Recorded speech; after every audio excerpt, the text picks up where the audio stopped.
17 वर्ष की किशोर अवस्था जवानी की दहलीज की तरफ बढ़ता हुआ कदम होती है।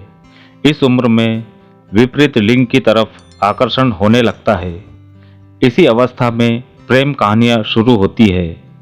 इंटरनेट और स्मार्टफोन के आने से पहले के दौर में ना तो चैटिंग की सुविधा होती थी, ना ही कॉलिंग की।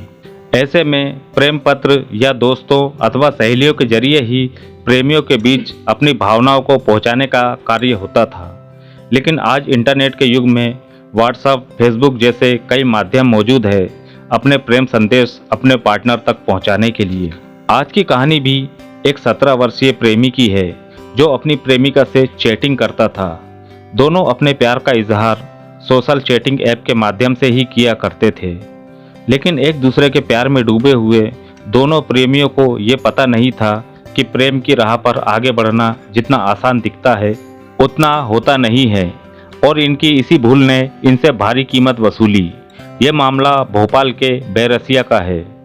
इब्राहिमपुरा बैरसिया में रहने वाले दिनेश कुशवाहा का 17 साल का बेटा कुलदीप कुशवाहा, जो कि निजी काम करता था, 26 जनवरी 2022 को घर से घूमने के लिए निकला था। लेकिन ज़्यादा रात हो जाने पर जब वह घर नहीं लौटा तो उसके परिजनों को फिक्र हुई। अपहरण किए जाने की आशंका के चलते उन्होंने थाने पहुंचकर रिपोर्ट दर्ज कराई। दूसरे दिन गुरुवार की शाम पुलिस को कुलदीप की लाश कलारा उनीदा गांव के बीच जंगल में मिलती है। तब पुलिस ने इस हत्या की जांच पड़ताल शुरू कर दी।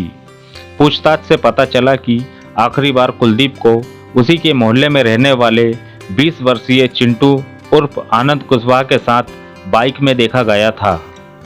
इसके बाद पुलिस ने चिंटू को गिरफ्तार करके पूछताछ की तो उसने बताया कि उसने अपने एक दोस्त 21 वर्षीय राजू कुशवाहा के साथ मिलकर कुलदीप की हत्या कर दी है, और इस हत्या की वजह थी कुलदीप का प्रेम संबंध। हत्या के लगभग 15 दिन पहले एक दिन चिंटू ने अपनी छोटी बहन का मोबाइल फ़ोन चेक किया तो देखा कि उसमें उसकी बहन और कुलदीप की चैट थी। इस बात को लेकर चिंटू ने कुलदीप को समझाया कि वह ऐसा ना करे और हिदायत भी दी, लेकिन कुलदीप मानने को तैयार नहीं था। उसने चिंटू से यहाँ तक कह दिया कि अकेली मेरी गलती नहीं है, तेरी बहन भी मुझे चाहती है और हम दोनों शादी करके रहेंगे। यह बात चिंटू को इतनी नागवार गुजरी कि उसने कुलदीप को जान से मार देने की ठान ली। योजना के तहत 26 जनवरी की दोपहर चिंटू कुलदीप को घूमने के बहाने बाइक से लेकर गया। हर्रा खेड़ा पहुंचकर अपने दोस्त राजू को भी बाइक में बैठाया। उसके बाद वे दोनों कुलदीप को उनीदा गांव के जंगल में ले गए। वहां उन दोनों ने मिलकर कुलदीप के गले पर चाकू से हमला कर दिया और इसके बाद पत्थर से सिर कुचलकर उसकी हत्या कर दी। कुलदीप की लाश पुलिस ने जंगल में मुख्य सड़क से करीब 1 किलोमीटर दूर बरामद की थी। हत्या की पुष्टि होने के बाद पुलिस ने दोनों आरोपियों को गिरफ्तार कर लिया था। एक कम उम्र की प्रेम कहानी का ऐसा दुर्दांत होगा, ऐसा किसी ने भी नहीं सोचा होगा।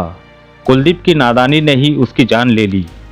अंत में दोस्तों, हमारा मकसद आपका मनोरंजन करना नहीं, आपको जुर्म के प्रति जागरूक करने का है।